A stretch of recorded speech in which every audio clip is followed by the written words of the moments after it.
I think that the startup form is one of the most incredible ways to make positive change on the planet. It's an incredible organizational schema to get people together to rally and have equity stake and do very important things. So I want to try and share with you some of the things I've learned about the startup form, some of the things that I think matter most for success, how to iterate ideas to get to success, and I hope some of these things will translate to the efforts that you have. First, I want to give you a little background on my startup history to see the context from where these ideas come from. I've been starting businesses all my life. My very, very first business was selling candy at the bus stop in junior high school. I was 12 years old, and candy bars at the student store were 10 cents, and I saw them on sale at Save On Drug Store in Encino, California, where I grew up, for 3 for a quarter. So I bought candy bars, 3 for a quarter, 8 1/3 cents each, and undercut the bookstore by a whole penny. I sold them for 9 cents at the bus stop. And this was my little Pan Am bag that I filled with candy bars, took to the bus stop. And over the 3 years of junior high school, I made a whopping $400 of profit selling candy bars at 2/3 of a cent markup. But it taught me a lot. It taught me a lot about what kind of candy bars people liked, listening to the customer, figuring out exactly where I could buy the candy bars cheaper. And it was really, really valuable experience for me. It turned out I also took wood shop and metal shop in junior high school and fell in love with making things with my hands. And I used that $400 profit to buy some woodworking tools and started making things and selling them at the Rose Bowl swap meet. When I got to high school, my second business was started. It was 1973, and I don't know how many of you remember the Arab oil embargo. In California especially, it was hit hard. You only could buy $5 of gasoline per day on odd and even number of days based on the last digit of your license plate. So there were long lines of cars lined up outside all the gas stations in Studio City. And I thought there's got to be some way to solve this problem of this energy crisis. And of course, being 15 years old and just having taken trigonometry, I thought I could use my math skills from how to make parabolas to try and make solar energy concentrators, things like that. So I started making some, and I was not solving the energy crisis, but I was reading Popular Science magazine. I took out a little ad in the back of Popular Science magazine. I remember having to get my mother to write a check for me, a $39 check for this little classified ad. And I sold plans and kits in the back of Popular Science magazine where I would go duplicate those plans at Kinko's and sell them for $4. So it cost me probably 40 cents. I'd sell them for $4. And that was my first taste. It was a very powerful taste of intellectual property. Now I wasn't selling candy bars for 2/3 of a cent markup. I was selling ideas from my head for 90% markup. It was very, very intoxicating. And I sold about 10,000 plans over the next few years in high school at $4 each, and it helped me pay my way through college. In fact, I went to Caltech after that, and it might have even helped me get accepted to Caltech because I wrote about that on my application. And I was very, very thrilled to go to Caltech, where I then fell in love with my third business, loudspeaker design. When I got to college, the seniors there had these incredible audio systems, which I couldn't afford. But someone said, well, you can go take classes and learn how to make those. And I took some audio engineering classes, and I started making some loudspeaker designs. Caltech actually helped me get a patent on these loudspeaker designs. And I started selling these to people on campus and off campus. And the year I graduated from Caltech, 1981, was the year the IBM PC came out. And that was a real, real big moment for me to go buy my IBM PC for $5,000 of savings at Computerland in Pasadena. And I remember that time. It had 64K of RAM and one 360K floppy drive and a monochrome screen. But it was unbelievable, the innovation that could happen now, because now you could use your intellectual property and you could do anything you wanted. It's a term I'll talk about later in my talk, what I call permissionless innovation. You didn't need to go ask anybody to do what you wanted to on this IBM PC. You could just buy one and make anything you wanted. There was no central authority limiting what you could do. And that's what's been so exciting about the innovation platform since then. So I bought this IBM PC. I started making products that work with Lotus 1-2-3. I made it CPA Plus. It was a add-in for 1-2-3 that helped me do my accounting for my business. And then I made this product that was a natural language interface for Lotus 1-2-3 that I called HAL. And then Lotus acquired the company. So I was 25 years old. Lotus acquired this company for $10 million. It was a wild, wild success for me. I'd never seen anything like that before. I'd never had a company get acquired, never built a business like that. And I moved to Cambridge with my brother. My brother had joined me in this company and started working for Lotus. I had signed a 1-year contract for Lotus, and I learned everything I could about the software business from Lotus. And at the end of 1 year, they renewed my contract. At the end of the second year, they renewed my contract. I stayed there for 6.5 years. I had a really, really great time at Lotus, learning everything about the software industry. And I stayed there until 1991. And in 1991, that was when my youngest son, at the time, 5 years old, now he's 28, David, started kindergarten. And I remember waving goodbye to him on the playground that very first day of school wondering, is he going to have that amazing 4th grade teacher that I had that made me fall in love with learning? And I was worried he wasn't going to. So I wanted to make software that would help him fall in love with learning, and not just him, his whole generation, all his friends and everything, because what if he fell in love with learning, but that wasn't cool? I wanted it to be cool for him and his friends. So I started this company, Knowledge Venture, and that's where I first ran into Jeff, because I ended up working with Random House. We started making products called Knowledge Venture. We made a product called Undersea Adventure, Dinosaur Adventure, Space Adventure. We eventually made a product called Jumpstart Kindergarten, and we made Jumpstart Kindergarten and a whole elementary series of products, and those took off. We ended up selling 20 million copies of those CD-ROM products, and we sold that company for $90 million in 1995. And that's when I started Idea Lab. I really saw the internet taking off. It was 1995. Netscape had just gone public. Netscape, ironically, went public on my birthday, August 9th in 1995. Netscape now had 30 million users. And I remember at Knowledge Venture, I wanted to contact our customers to try and learn more how to make our products better. But we didn't know who our customers were. We made our product. We sold them to a distributor. They sold them to a reseller. They sold them to a retailer. And then the retailer sold them to an end customer, and we didn't know their names. Egghead knew their names, or Walmart knew their names, or CompUSA knew their names. And sometimes they didn't even know their names because the person just buying at the counter anonymously. It was a great liberating feeling to think if you made something that worked on the internet, you could talk to your customers directly. You could hear from them directly. So I was so excited about that. And I had many, many different ideas for companies to start. And that's why I started Idea Lab, specifically as a technology incubator. I didn't know if it would work or not. We raised enough money to run for 1 year. We raised $3.5 million. $500,000 that I invested, $500,000 from 6 other investors. It was specifically to have a 1-year budget to run $1 million for 10 people and to do 10 $250,000 experiments. We would invest in 10 companies and see if we could make those work. And we were looking for ideas all over. Basically, I was looking for things that I felt I wanted online. And remember the online times in 1995, 1996, it was a frontier. But also, there was a lot of worry about whether people would even put their credit cards online. A lot of people were worried about where it was even going to head. And we built this facility to have shared resources for all the companies, very much like what you have here. Lots of shared resources so you can innovate and try things in different areas. And the very first few ideas I had were these. We started them, and at the end of 1 year, 5 of them had gone out of business, but 7 of them had received some additional funding. We put in the first $250,000. We found CEOs and management teams to lead them. At the end of 1 year, we had made enough progress to get enough money raised to do a second year. At the end of the second year, a few of those companies had their first IPOs, and then we used that funding to continually fuel Idea Lab and make it self-sufficient since then. And since then, we've done more than 100 companies. As Jeff said, it's 125 companies now across many, many different industries, including robotics, internet companies, e-commerce companies, even solar energy companies.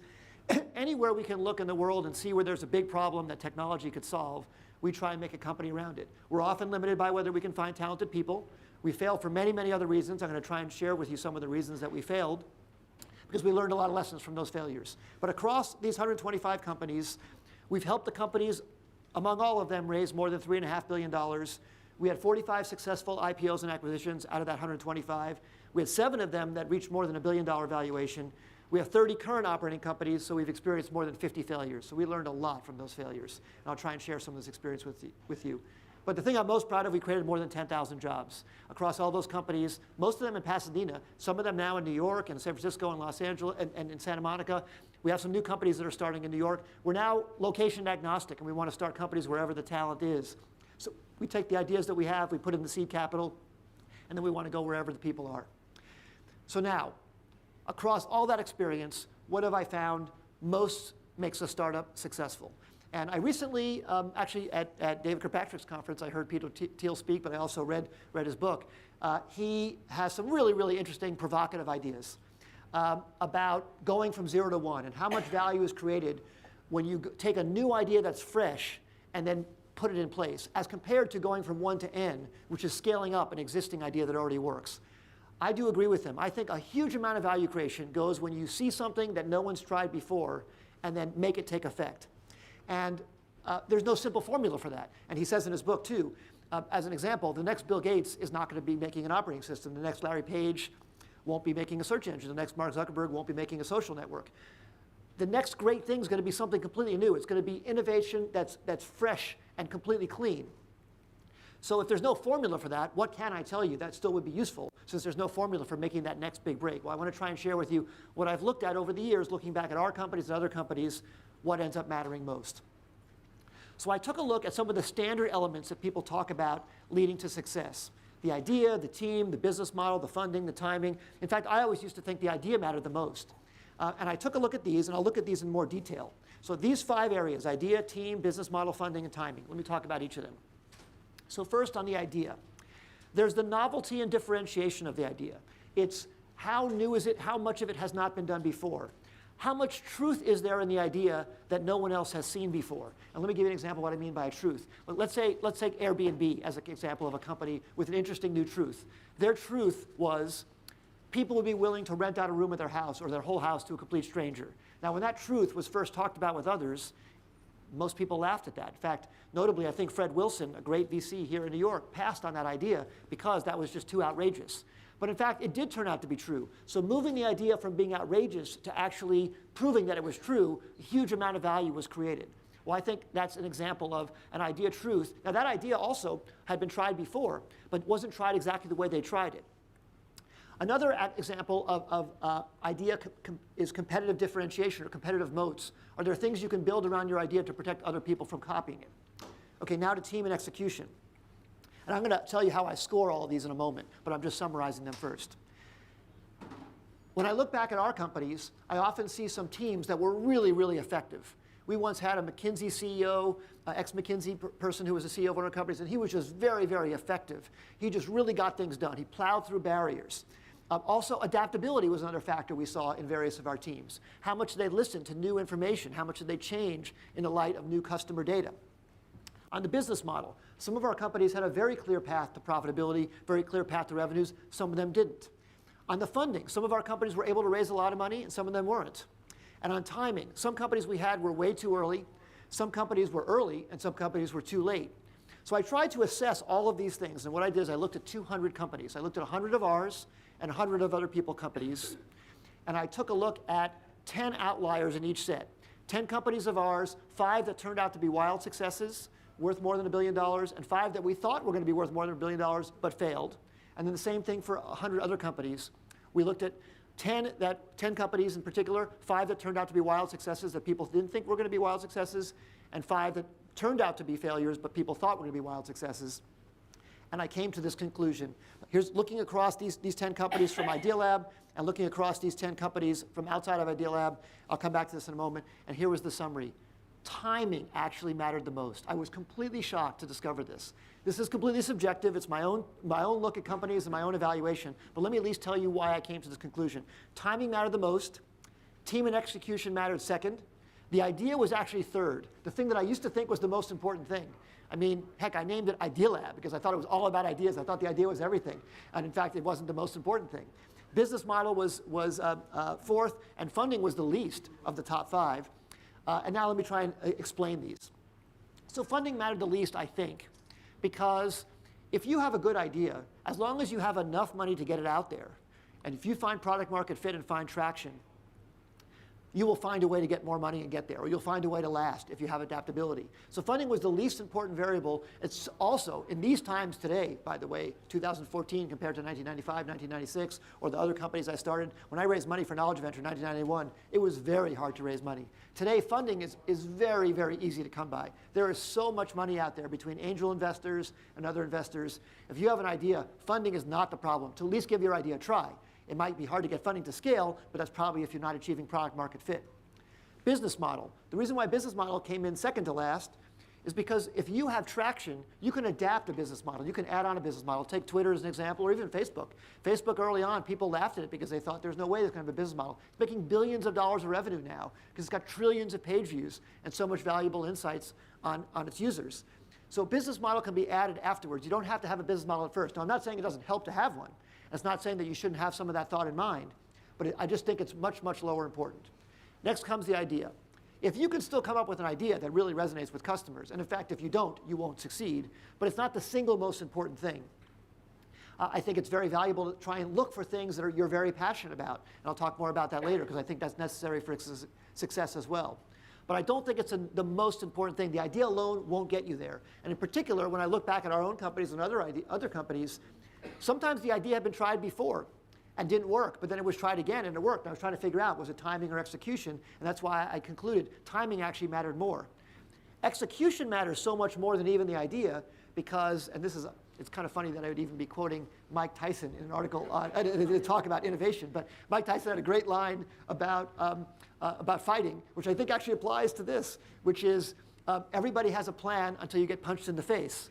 And I think it is like that in business. You have this whole plan. In fact, I remember when I used to start companies, everything was about writing the perfect business plan and coming up with a business plan, and having all the details and planning out 5 years and all that. And I learned what a joke that was because basically your first interaction with customers is like getting punched in the face. The customer straightens out everything and changes all your plans because they have their own ideas. You've got your idea, but they have their ideas about how to use your product or what they want. And that's why I think the team and execution, adaptability matters so much, because when you first get punched, you have to recoil from that punch and respond to it and listen to it and pay attention to it and then adjust your business after it. And that's why I think that's the aspect of the team that I think matters so much.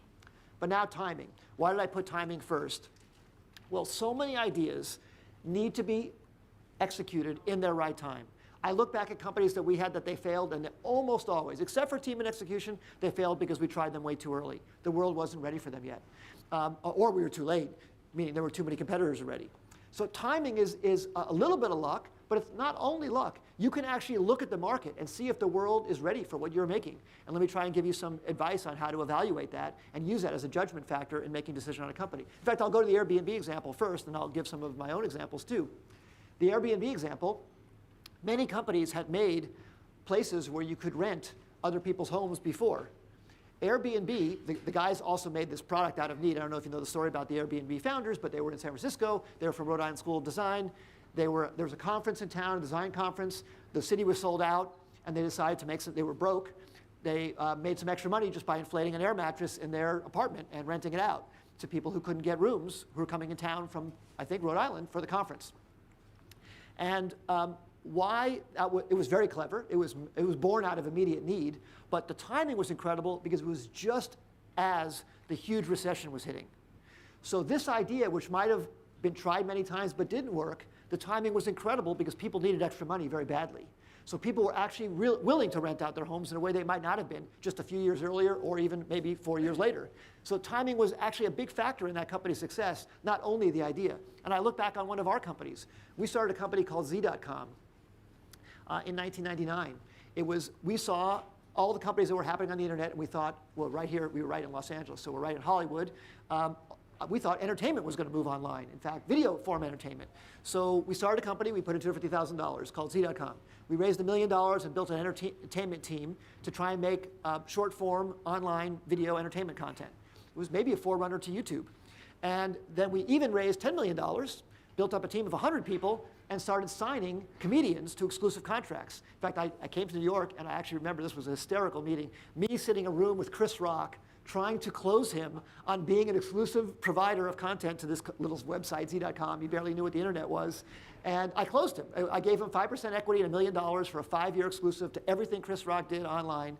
I signed Adam Sandler in a trailer at Descanso Gardens when he was filming a movie. We signed a whole bunch of great people. We signed 4 of our $10 million for exclusive content. We started making this content. People were downloading it and loved it. But there was only about 10% broadband penetration in 2000. To watch a video online, you had to do all this kludgy stuff to download codecs and plug in these weird things to watch video. So we had this great stuff that nobody could watch. We eventually were losing money, and in 2002, we reduced the company down to 45 people. In 2003, we reduced the company down to 11 people. Then at the end of 2003, we went out of business. And in 2004, Adobe comes out with their Flash plug-in video player, and the flip cam comes out, and everybody starts making a whole bunch of videos with their USB stick. And then 2 guys come and say, hey, we should make a website where people can share videos, since now they're easy to view. Broadband penetration had reached 40%, and then YouTube was born. I'm not saying that the YouTube guys didn't execute brilliantly. They got Sequoia's investors and raised a lot of money. They did a great, great job. But timing was incredible. We really blew that company by not sticking around until the timing was right. And we should have looked at the signals. We should have looked at the slow broadband penetration rate, slow growth, and survived until the elbow occurred in the ramp of that curve. So we could have looked more smartly at what the other signals were telling us. People loved what we were making, but they just couldn't watch it. And sometimes you can't control all the external variables in the new thing you're making, and you have to be very honest with yourself about what the rest of the world is telling you on the timing front. So that timing thing came up over and over again with the companies I looked at. And even Facebook's timing was incredible. Friendster was out before Facebook. MySpace was out before Facebook. Now, Facebook had incredible execution. I actually scored Facebook extremely high in execution because Mark Zuckerberg's incredible, and they brought in Sheryl Sandberg, but even that was later. But their execution strategy of rolling out college by college and so many things they did were beautiful execution, but their timing was really, really perfect, as was some of other companies as well. So I do think that the reason why timing is actually somewhat liberating as a competitive advantage is that is where a small entrepreneur can actually out-execute a big company. A big company is often lazy and lumbering and has inertia, and that's where an individual can time something beautifully. Obviously, they can also have a brand new idea where the idea is very powerful too, and they can be more adaptable. But the top three things, what's great about the top three things is those are the exact things that a small startup can beat a big company at. Big company has money and brand and existing customers and all that. So they have better funding. They probably already have a business model. It's the top three things that the big company is often hesitant to obviously, the innovator's dilemma, interrupt their own revenue stream, but also really listen to the market as well as a small company can. So that's actually what's liberating about starting a company against a big competitor. So why do I think the opportunity is so big? And let me give you a few more examples of things that you can do to improve your odds of success. Permissionless innovation. It's what I said about the PC industry. I didn't understand that term back then. This is a term that Mark Andreessen talks about a lot. But obviously, the internet revolution caused that. The Bitcoin revolution is causing that. I'll talk about that in a second. The mobile revolution is just incredible. So when I go, the way you can reach the whole planet now. When I started Knowledge Adventure, look at the evolution of my own personal career. So I started selling candy at the bus stop. My reach was a 3-block radius and 100 kids. Then I started selling mail order plans, and now I can reach the 250,000 subscribers of Popular Science Magazine or Scientific American Magazine. Then I worked in the packaged goods software industry, and then I can reach the people who would walk into software stores. And then I was intoxicated by the 30 million Netscape users that were all over the world. There was 50 million internet users in 1995. 30 million of them were on Netscape. So 60% of the entire addressable audience was using this one browser. And if you made a product that worked on that browser, you could talk to those people.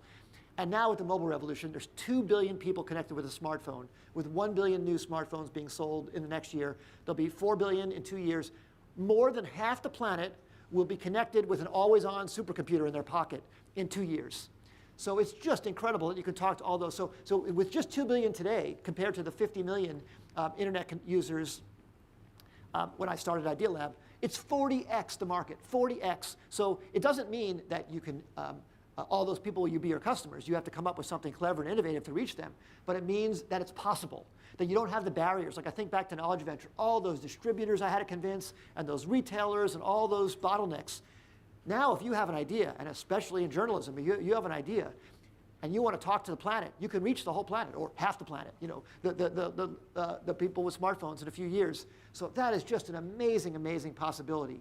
And when I look back on these last 3 revolutions, the PC revolution, the HTML revolution, the blockchain revolution, what's incredible about these 3 things is they're all underlying protocols. They're just protocols that someone invented that then took off enough to get adopted so that billions of people will use them, and then there's no one controlling them. There's no one controlling the PC platform or now the new platforms that are available to you. There's no one controlling the HTML platform, blocking you from making something for it. There's no one controlling the blockchain, so you can't innovate with payments or all kinds of things on top of it. And that's why I say permissionless innovation is why so many things can grow big so fast. And if you look back at other things, when I say mobile everywhere, you look back at other things and their growth rates. So it took basically 40 years for the computer to grow to 350 million PCs per year being sold, and it's leveling off at 350 million. It took a few years for the smartphone to get to 500 million a year and now 1 billion a year. So it's faster than anything else has ever taken off in history. So we're part of that revolution with the smartphone. And the tablet is taking off too, but at a much slower rate than the smartphone. And look at what that's enabled. And I'm not saying making $1 billion company is the end goal. To me, the end goal is making a positive impact on the world. but sometimes this is a measure of how fast you can have a reach. It used to take 20 years for a Fortune 500 company to reach $1 billion valuation. It took Google 8, it took Facebook 6, it took Tesla 4, it took WhatsApp 2, and it took Waze 1.5. So 1.5 years to go from 0 to $1 billion of valuation impact. So, and Waze, some guys in Israel were able to come up with an idea that could touch the whole planet. They could talk to all those smartphones, and they could have that big of an impact that fast. That applies to anything. If you make something that resonates with the mind of the customer, you can have that big impact. So now let's talk about resonating with the mind of the customer. So first, in coming up with ideas, my best method, the one I would recommend, but there's many, many methods, is look for ideas everywhere, and especially things that matter to you personally.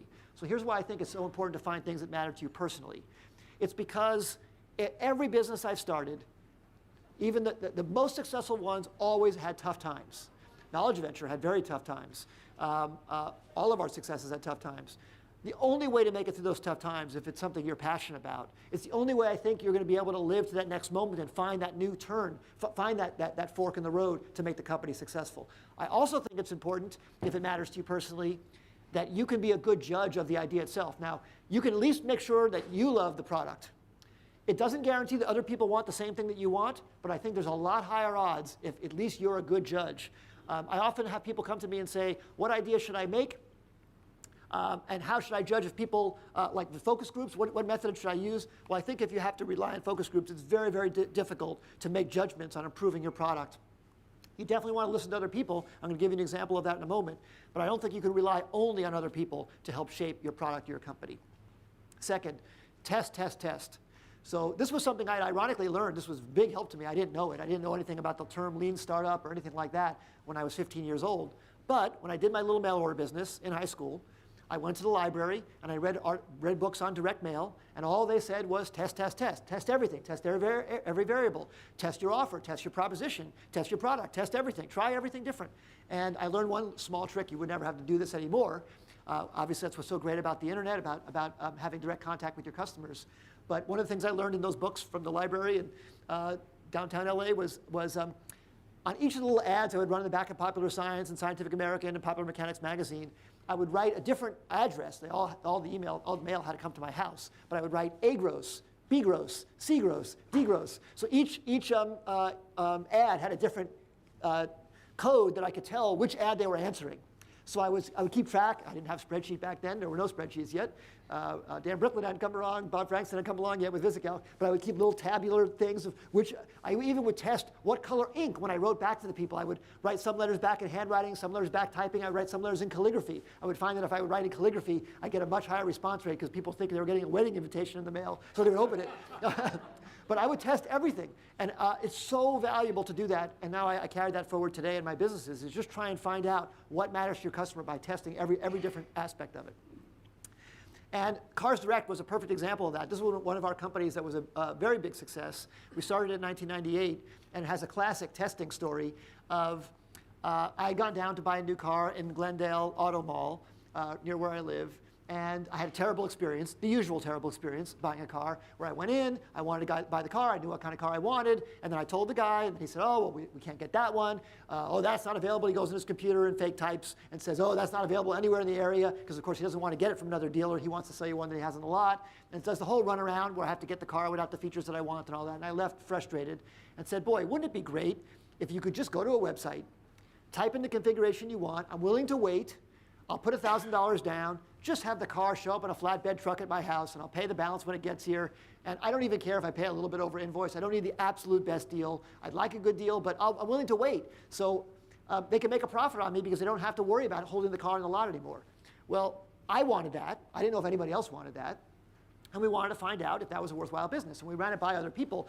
A lot of people said, no, I wouldn't do that. No, I need to test drive it. I said, well, I think there's some people who don't need to test drive it. They know what kind of car they want. They've ridden in the car before. Someone else had the car, whatever. Let's just find out. Well, how can we find out easily? So we formed a company called Cars Direct. We were going to test this in only 90 days. Rather than capitalizing with the whole $250,000, we just capitalized with $50,000 just to try the test. And we would invest the whole $250,000 if the test worked. If the test didn't work, we would stop. But nobody would lose. We'd only lose $50,000. That'd be the maximum of this test. So we hired a person to come run the test for us, and he was going to become CEO if we decided to go forward. He wasn't going to lose his job if the test didn't go forward. He was just going to work on some other project with us. So that was important. So there was no worry about him biasing the test or anything like that. He started working on it, and he started working on building out the website.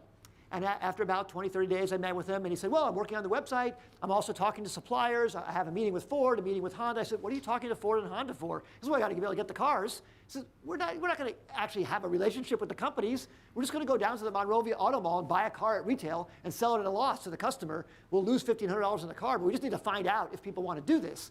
Okay, I'll stop talking to them. So then 30 days later, I met with them. Okay, now I'm working on the configurator where people can choose the drop downs and choose their options in their car. It's a lot of work because I have to make sure all the options match up. Some options are not possible, like you can't get the seat heaters.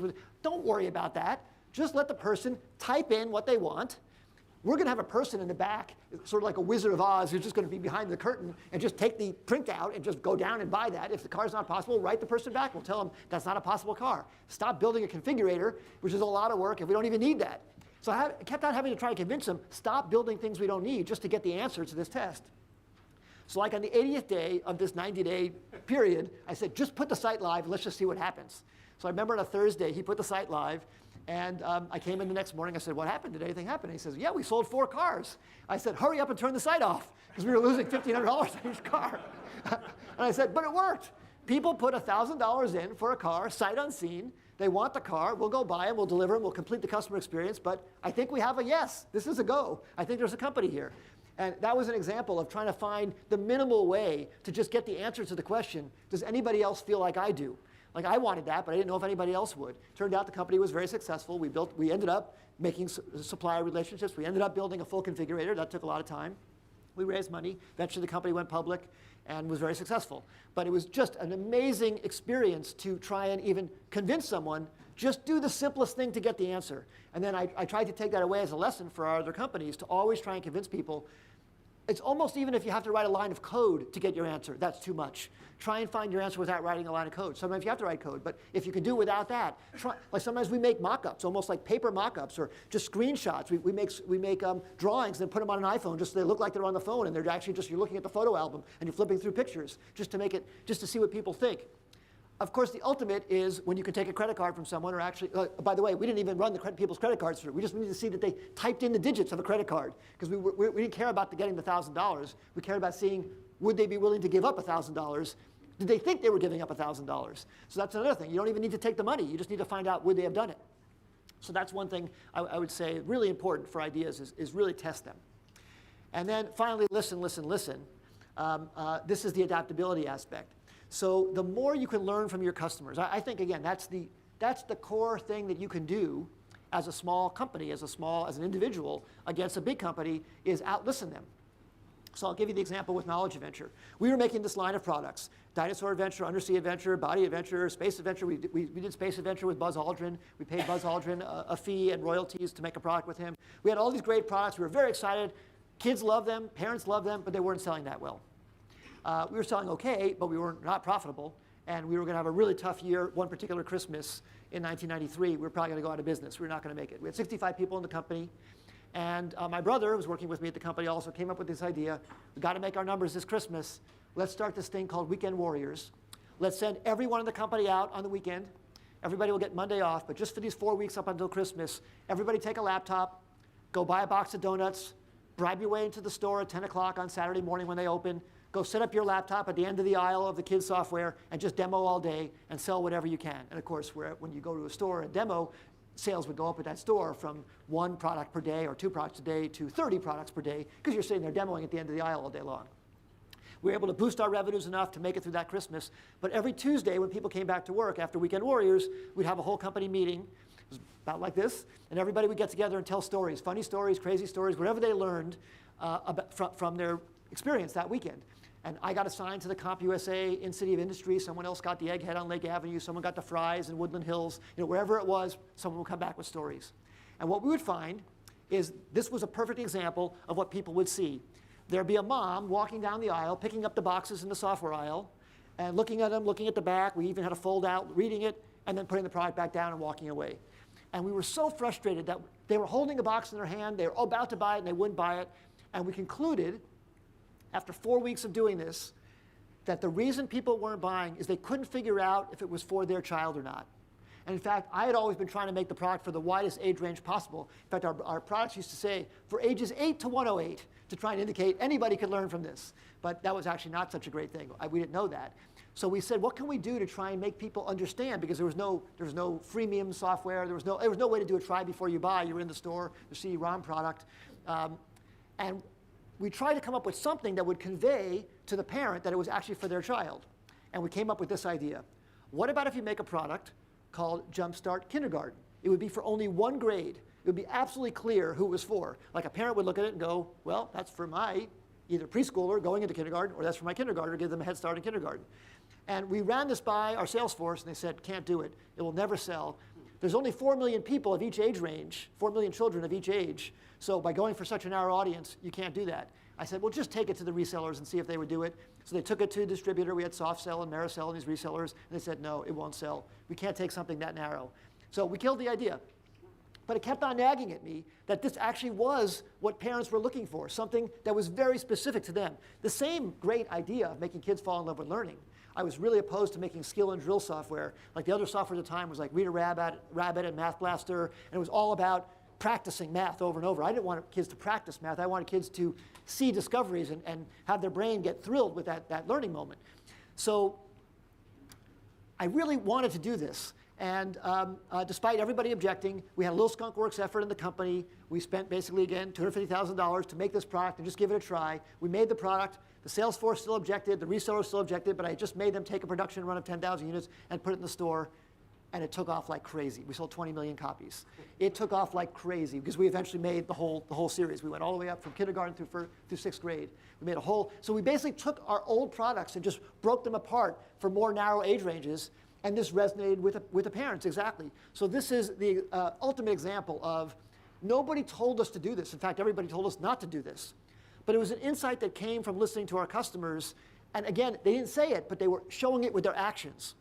This is what a startup can do better than anybody else. Can be really in contact with their end user and really look at what's bugging them, really look at what's not working, and then try and come up with the insight to make a great business. And I think that's what's so great about the startup setup. And again, a big company might not be willing to take the risk. In fact, we were almost even too big of a company to take the risk. We were too worried about cannibalizing our other revenues or too worried about rooting the relationship with our resellers. But you have to do that. You have to hear what the customer's saying. And acquiring complementary skills. So this comes to the execution part. After I graduated from Caltech, I had a lot of friends from Caltech. I hired all of them to work with me in my business. I hired a lot of people like me. And I learned when I was 35, much too late, but it took me a while at Knowledge Venture, that I had to start hiring some people that were not like me. I had to get a CFO. I had to get a sales guy who could make numbers. I had to do all these other different kinds of talents.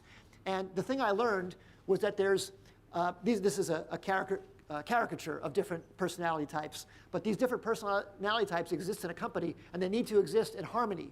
So let me tell you about these different personality types and how I think that relates to helping make a startup work more successfully. So there's the entrepreneurial type. That's the person who comes up with the ideas.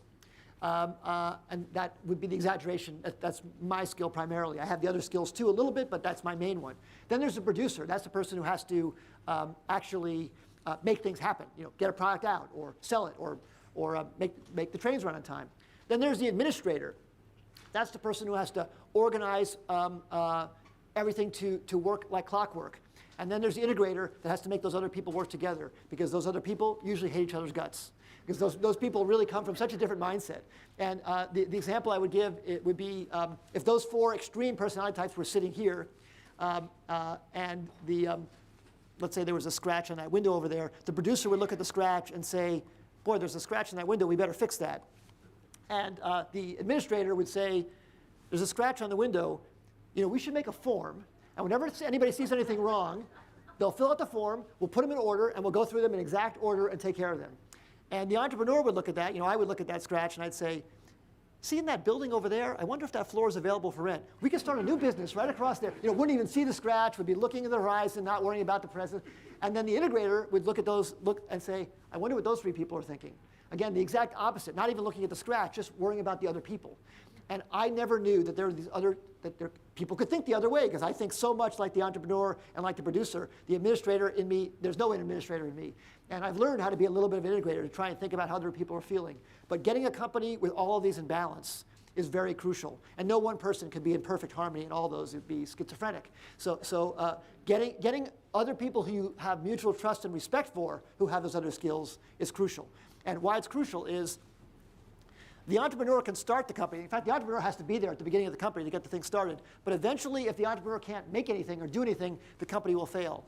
And then if it brings some P skill into the company, then it can go a little further. But then eventually it too will implode if it can't get some administrative skill, if it can't keep things efficient. And then it gets some A in the company, and then it too will fail if those people are all at war with one another. But finally, if it gets some I in the company, it can have all of them in harmony and build a long-term successful company. And I think if you look at some of the really great companies today, they do have all those skills. It's a dysfunctional company if they don't get those things in balance. Sometimes dysfunctional companies can be successful for a while, but they won't be successful for the long term. And then last of all, we have this quote. We love this quote so much. We have it on the wall in our building. My headline for it would be "Stick with it." And it relates to every aspect of a startup. It's stick with it because the timing might not be right, like the Z.com example I gave you. If we had stuck with it a little bit longer, like if we lowered our burn rate or made it a little bit longer, we would have been successful. But also the stick with it in that you might be ridiculed. So I think every big, bold idea is a little bit ridiculed at first. So we had a company called GoTo or Overture, which invented pay-per-click advertising. That was completely ridiculed at first. Airbnb, ridiculed at first. Actually, I think Facebook was ridiculed at first. Many, many great companies were ridiculed at first. If it really is a truth, it has to make it from ridicule to being self-evident. After it's ridiculed, it actually might move through a phase of being violently opposed. It starts getting opposed when it starts becoming threatening to people. Like at first it's ridiculed, nobody's worried about it. But then it actually starts being a threat, and then people start opposing it.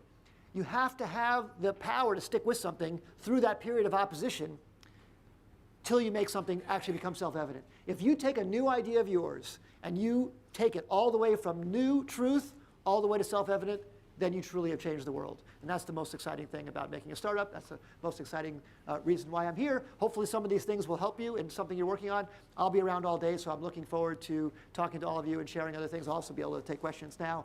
But feel free to reach out to me. I'll do my best to get back to you on bill@idealab.com. And on Twitter, I'm going around to conferences and sharing everything I learned at bill_gross. But first, thank you very much. You've been a great audience.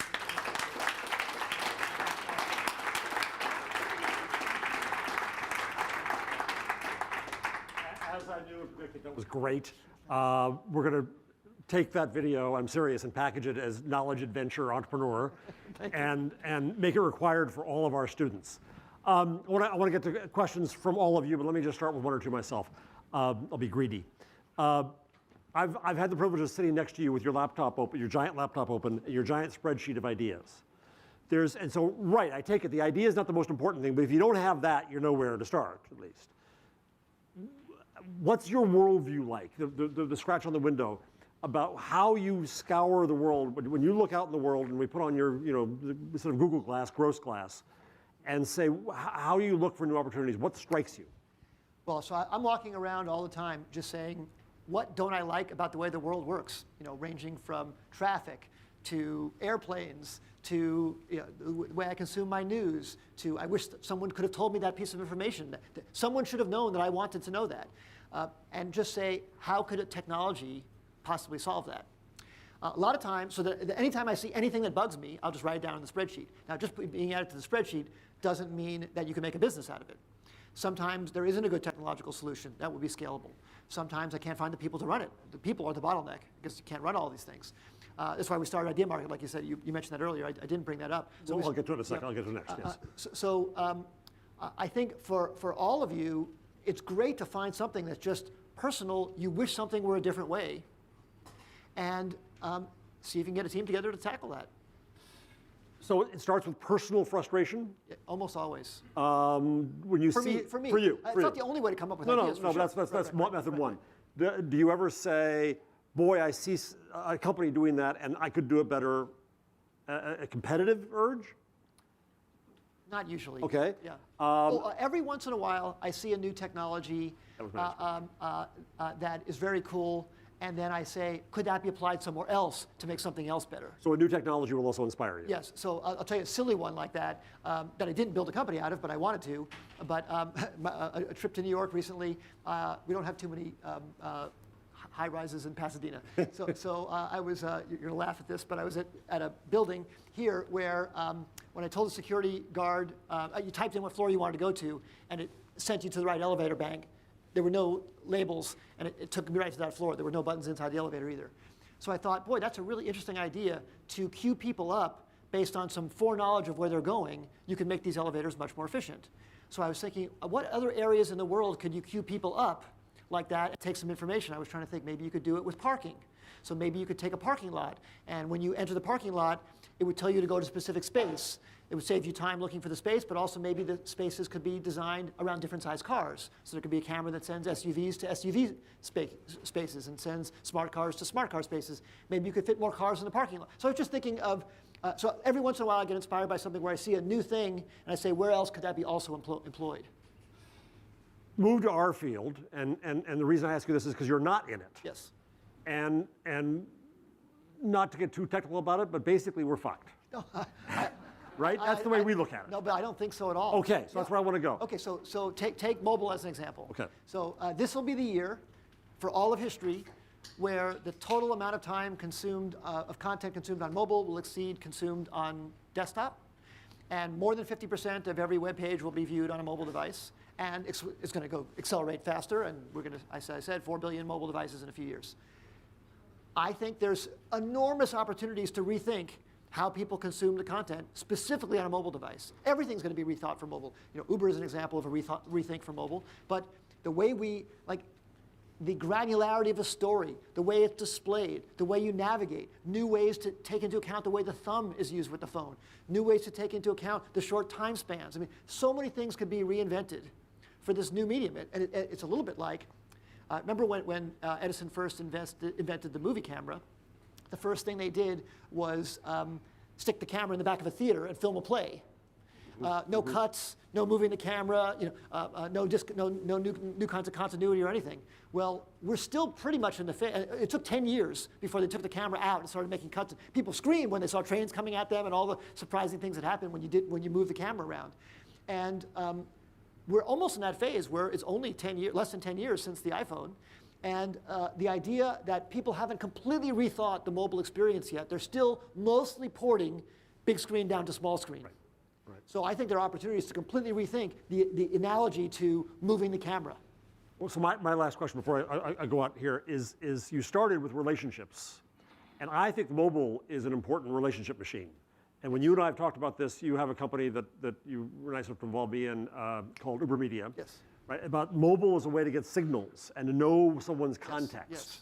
Does that spark any ideas of news and information and informing people? Absolutely. Well, people are using the signals of the mobile device in advertising, where you've been, where you are at that moment, how fast you're moving. You know, are you walking? Are you running? Are you jogging? Are you on the train or whatever? So many. The kind of place you're in, you know, the fact that I'm in this location right now, that GPS could determine something about me because what's surrounding me. There are so many things that could be tailoring content the way ads are trying to be tailored. And I think people appreciate it if the ads are a little bit more targeted, but people would really appreciate it if their content were more targeted. So I think there are huge opportunities to use this device that we carry around with us all the time now is an amazing sensor that is a story of our life like never before. Is recording a story of our life like never before.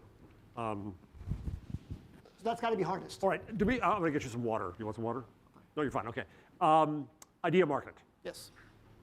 There's a belief that, oh my God, ideas have to be kept secret because they'll be stolen. As you point out, it's more about timing and execution and so on and so forth. You held an event in Pasadena where you gave away 10, 12? 10 ideas. And that led to idea market. Yes. That generosity and openness, I think, is important. Talk about that transition, and because I think it's a chance for some of our businesses and students to follow that model. So for 17 years of Idea Lab's 18-year history, we always kept the ideas very secretive. And the lawyers always said, you can't post those ideas, you can't talk about them in public until we form the company and all that. We got to protect the IP, we got to do all this stuff. And then about a little over a year ago, I started doing the spreadsheet that I was telling you about where I was writing down all these ideas. And I was realizing I have way more ideas than we can do. and some of these ideas are just going to become obsolete. I convinced the lawyers at Idealab to let me just take 10 of them. Let me just take 10 ideas, and we'll just give them away. And who cares if someone else steals them? We're not doing anything about them right now anyway. So we held an idea day. It was in January of this year, right before we went to DLD together. Right. And we invited entrepreneurs from the Los Angeles area, and I just spent 5 minutes on each idea and shared the problem statement, the thing that inspired the idea, and a possible technology way to deal with it. And then we put them on the web afterwards. So we put up these 10 ideas and said, anybody can do them, they're yours. If you'd like to do them with us, you can pitch us on it. If you don't want to work with us, that's totally fine.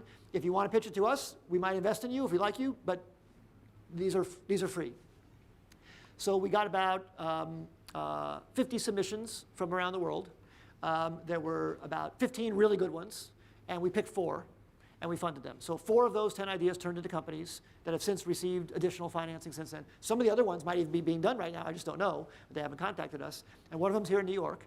And I'm so thrilled that 10 things turned into 4, things I wouldn't have done otherwise, and now there's 50 jobs created. One example. One of them is called Photo Karma. One of the ideas that I had was I had a problem with a way to manage all my photos on all my different devices. And I wanted some way to reduce the photos so I could find the picture I'm looking for. When I'm having lunch with someone, I want to show a photo to them, I can't seem to find it. And that's the problem. And I had a few different ideas for ways to solve it. Well, the CEO who ended up pitching us an idea has changed the company in a different direction, as he should, because everybody has to be passionate about the idea. So we're perfectly happy letting it shift. Again, also in taking it to the market. The initial idea I had wasn't as well received, but the twist he's made was very well received. And it'll be launching in a few months, so I'll come back to you with the URL. And finally, you have Idea Market, which came out of that. Yes. So mention that for a minute. So one of the people who came to us to do the Photo Karma, a second person came to us to do the Photo Karma idea, but we had already picked someone to work with on it. I said, I don't want to make another company competitive to the one we already invested. And he said, well, let's go over your other ideas. And I went over the other 6. And he said, no, I don't like any of those. And I said, let's go over the other 1,000. And he said, well, you know what we really should do? We should take Idea Day and turn it into a company. So that became Idea Market. So Idea Market is a website where you can go to, and we post ideas up there. Other investors come and put money behind them, and entrepreneurs could come and pitch us to go take those ideas forward. And there again, we have 25 ideas now with $2.5 million behind them, and people are coming from all over the world, and that's fantastic, because now we're getting people from Cairo, and from India, and from London, and everywhere pitching to go do the ideas, and we'll be investing in our first teams in the next few weeks. And Bill went after his friends and said, give me ideas, give me ideas. And Jeff. And so I put one of them in because there's infrastructure that I think is needed for local newspapers to get local merchants to be able to participate in online. And one of the bottlenecks I've learned is that they don't computerize their inventory. So you can't say that this item is available, this tie is available down the block unless you know that it's available. So I proposed a company for that, and you've got a team proposing now. So Jeff wrote that problem statement and a possible solution. We posted that on Idea Market. Some investors came willing to back it, and then teams from around the world applied. And I think there's a team from London who's about to win the funding to go take that forward. So it's really exciting. Questions? Yes. Steve. Oh, next one, I'll get Steve, and then next. Okay. Hi. When I buy a stock and it goes up, I don't sell it because it's going up. If it goes down, I don't sell it because I'm losing money. How do you make that kill decision? How do you make the decision to cut off something you've put your blood and best thoughts into? Yeah, that's a very good question. It is the toughest decision. And I'd say we've lost the most money we've lost by extending that decision too long. Meaning, eventually, the market eventually kills it for you if it needs to be killed, but we should have killed it sooner. So how do we decide? Well, a lot of times you're doing these tests because you have a new hypothesis for something that's going to work and turn the company around. And you want those tests to be giving you new information to continue to give you hope, almost like a improving series. If the tests are giving you less and less information, like a converging series, sort of like 2 + 1 + a half + a quarter + an eighth, like you're learning less and less and less each time, you're never going to get out of the box. When you see that kind of converging series, you sort of know you're heading toward doom. But if you see enough signs of divergence, where something's adding up and you got a new hope, I think that's a reason to continue. But when the signals run out and it's converging, you pretty much know the writing is on the wall, and you have to listen to that. It's very hard to do, though, especially because we get so attached to these. These are our ideas, and we fall in love with them, and we like the teams. We're working with the people, so it's very, very hard to do. But you have to listen to that converging series.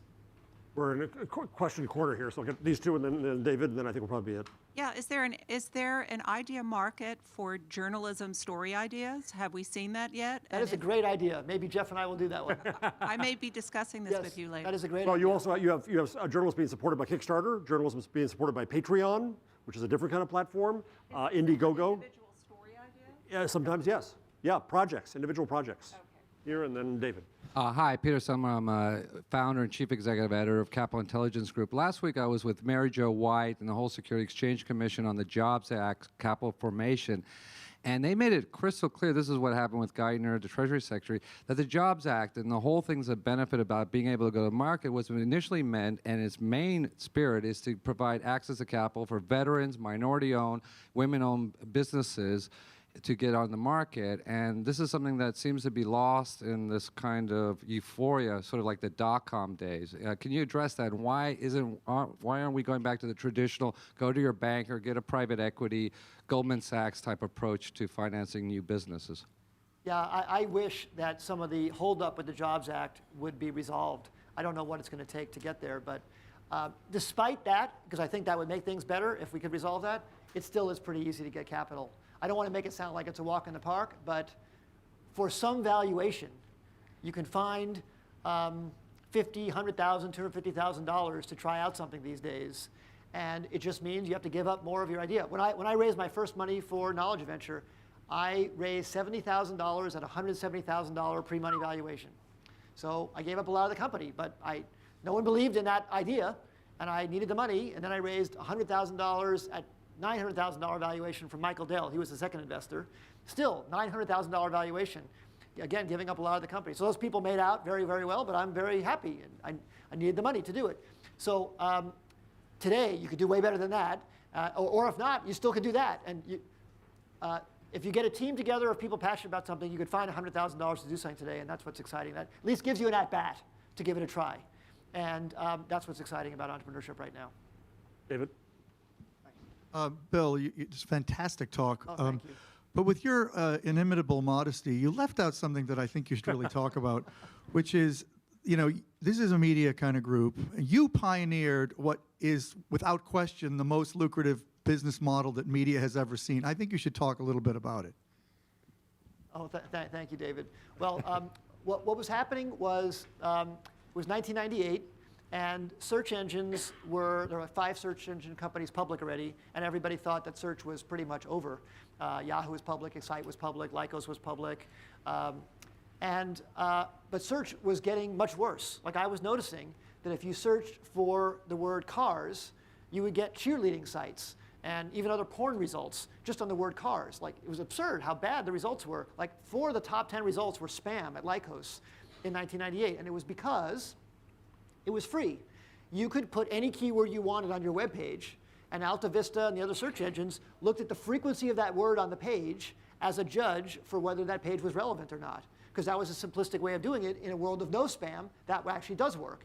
And that was the way it's ever been done in database design and other search and retrieval systems. But all of a sudden, there was this web taking off, and it was valuable to get traffic to your website, so people started spamming it. And then after they discovered that you could put keywords on the page, then people started putting white text on white background. So the word cars, cars, cars, cars, cars would be in the background, hidden. You couldn't see it, just to try and get people to get more clicks on frequent search terms.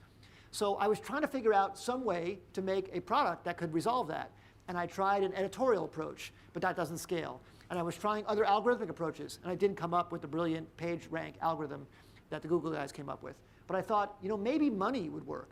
Maybe if you make people bid on the keyword that's relevant to them, they would only bid honestly, because there's no point in spending money for a keyword that's not relevant to you. And I remember that from my experience in my loudspeaker days, actually, when I had my stereo store. I had to pay for a Yellow Pages ad. And when I had to pay for the ad, they asked me what section I wanted to be in. And of course, I wanted to be in the audio section, not in the lawyer section or the plumber section. Why would I pay money to be in the wrong section?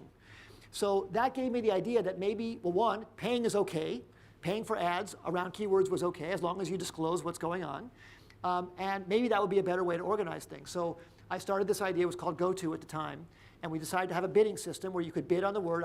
I set the prices very low at first. It was 1 penny per click. So every search term was available at 1 penny per click, and you could bid, and then it was an auction. You could bid above and bid above. And many, many people thought that was a terrible idea. And when we first came out with it, Yahoo said they would never, ever have any party to do with that. I remember in the Wall Street Journal, a very negative article came out. I think Mossberg said something very negative about it. I will and confess Don that Clark. I ridiculed it to you too. Yeah. And I really felt, and I had argued with people in our company too, but I said, look, as long as we're honest about it, we disclose the cost to the advertiser and tell people what's going on, I think it will actually yield better results for people because no one will ever spam and put their money on the wrong word. It took off like crazy. I mean, it was incredible. It was making $300 million in revenue in just a few years. The company went public, had a multi-billion-dollar market cap. 2 years later, Yahoo said, well, maybe we'll give it a try. And then they did a partnership with us, 50-50 rev share, and then it made $800 million revenue for Yahoo. So it was the #1 source of revenue for Yahoo back then. And then 2 years later, they acquired the company. Along the way, Google came out, brilliant PageRank algorithm. And then they ended up copying the idea, infringing on the patent, but then they acquired the patent so that they could use it. And then that led to the business model that we see today. So it's actually, new business model needs to be invented because now mobile is different. People don't type in their keywords as much anymore. So I think there's a new opportunity to try and figure out how to make the new world of monetization work on mobile devices even better, and I think that's a wild and exciting frontier. But David, thank you for bringing that up. But that was a perfect example of ridicule, threat, and then adoption. You know, Google adopted it eventually, Yahoo adopted it, Microsoft adopted it, everybody adopted it, but it took time. It took 5 years from when we first came out with it to what Yahoo finally acquiring the company. I think we have time for one more here. Sorry.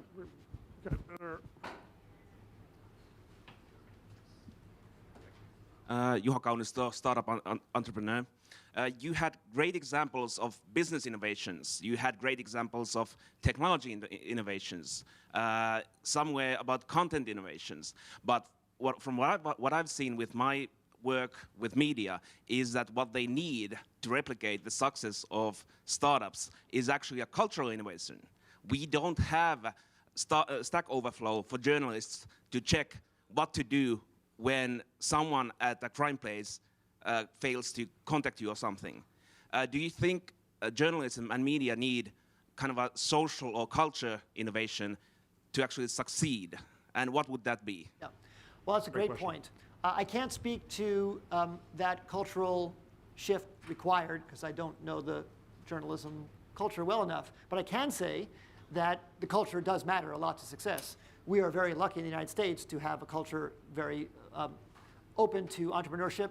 I think the reason why we do so well is the failure doesn't put a scarlet letter on us like it might in some other countries. So maybe France, potentially, if you start a company and then you fail, I think a lot of people don't want to hire you again after that, don't want to give you another chance. I think in the United States, and especially in New York and California, if you fail, I as a hiring manager think that's a benefit. Like if I have someone who has failure in their history and has learned from it, you know, paid attention to it, like if you have failure and you don't listen to it, that's useless. But if you have failure, so that culture I think is already here in this room. I think the culture you're speaking to is all the other tools that startups have. Openness. Yes, I see. Talking about openness. Yes. Well, I think that is a important attribute. I think that we have a head start in that at least our culture is receptive to that. If that needs to be infiltrated more into journalism, maybe we can find a way to help make that happen together. Bill, I cannot thank. Oh, thank you so much. It's really, really great. I'll be around. I'll be around. all right. And I apologize to you, but he's a show off, so he's gonna yell at me if I don't. Okay, I know it is. Give me a plaintiff look. Thank you, Bill. You mentioned a couple of times that most of your ideas are triggered by something in the world that frustrates you, and I know exactly what you're talking about. That's exactly the position I'm in. And I was wondering if you could help me get to the next level with the thing about the world that frustrates me a lot. Well, I would like to talk to you about the specific idea. We'll do that I can afterwards. tell you right now, Yeah, the problem is I don't have enough money. So if you could fix that. That was a great setup. I'll still talk to you about it afterwards. All right, one more real fast, and then we'll. I know I go for the punchline. Hi, here. Stephen Weiss. Yeah, I think what's one of the interesting things from your study is something that would really not be a surprise to anyone here, the idea that timing matters most, team execution matters second, and the truth that you're revealing is only the third most important thing. For journalists, that happens all the time. Look at all the people, for instance, on the Bill Cosby story. So, but when you see a culture, you have a corporate culture or an industry culture that actually really embraces the ethos that you're saying is important. So when you see a bunch of people who do that every day in their jobs, but they're not doing the innovation that you're talking about in terms of their corporate innovation, what's the problem there? Well, I think that structure does matter, and I think that the startup structure does encourage, it actually unlocks human potential. So I think taking people and putting them in a situation where they have a high equity stake, or even any equity stake, but like once you give people 1% of something, and they have 1% as a magic number. I mean, it's not a magic number. I'm using it as an example. When employees have a 1% stake, it's not only they think that that is maybe going to make them rich later on, it's that they are an important shareholder that has a say in how things go, and it makes them stay up at night and look for new things and look for new ways to get things done, and that causes innovation. So how to get that? Well, I think if the context is to try and have it happen inside of a big corporation, then corporations, I think, need to try and find new ways to equitize people or new ways to organize people. Or lots of accelerators and incubators are around to try and take people and put them into teams where they have that high personal stake that actually unlocks the human potential. But I do think there's actually a true unlocking of human potential that occurs when you organize people properly in a startup. And it's hard, you can't replicate that just by telling people to do it. Like it has to, it's like what happens in a baseball team that works together really well. I mean, there's a team fact or a team of people working on a play together. There's just a camaraderie and a supporting of other people that just gets unlocked that didn't exist before. Do you have hope for old companies being able to have that, or you're in startup mode? Well, I think old companies have to create that in very innovative ways, often with skunk works or often with new structures, phantom equity, all kinds of different things. I don't think it just will happen naturally. Like you have to work at it.